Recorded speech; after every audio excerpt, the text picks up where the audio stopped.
পরে আর মাগরিবের পরে সুবহানাল্লাহি ওয়া বিহামদিহি 100 বার পড়েন সুবহানাল্লাহি ওয়া বিহামদিহি 100 বার পড়ে, ফজরের পরে 100 বার, মাগরিবের আগে 100 বার, বিকেল বেলা 100 বার, সন্ধ্যাবেলা 100 বার, সকালবেলা 100 বার। রাসূল বলেন লাম ইয়াতি আহাদুন বিআফদালা মিনহু, তার চেয়ে উত্তম নেকি নিয়ে হাশরের ময়দানে আর কেউ উঠবে না।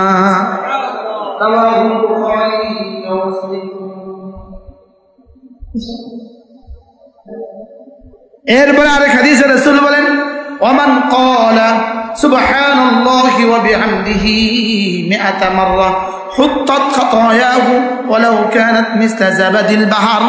আল্লাহর নবী বলেন সুবহানাল্লাহি ওয়া বিহামদিহি, এই শব্দটা যে 100 বার পড়বে আল্লাহ তাআলা তার গুনাহগুলোকে মুছে দিবে, যদিও সমুদ্রের ফেনা বরাবর হয়। কি শুনলেন, কি বুঝলেন?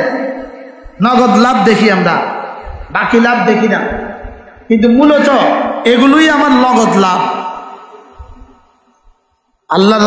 আল্লাহ রাসূলের ঘরে একটা ছাগল হাদিয়া আসছে, ছাগল।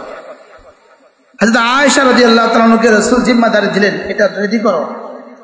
রাসূল বাহির থেকে ঘরে ফিরলেন, বললেন আয়েশা ছাগল কি করছো?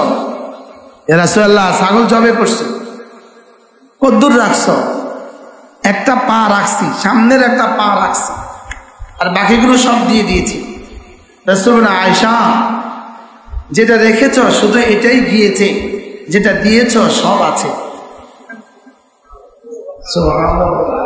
কি বলছে বলেন? যেটা আছে, যেটা রেখে দিয়েছ সেটাই গেছে, আর যেটা দিয়েছ সেগুলোই আছে।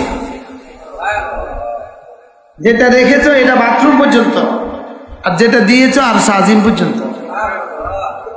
কি কি কি বলছি বলেন?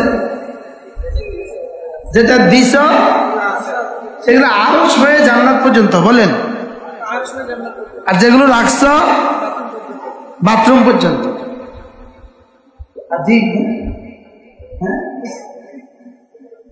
মাল মৃত্যু পর্যন্ত, দোস্ত আবাব কবর পর্যন্ত, ঈমান ও আমাল জান্নাত পর্যন্ত।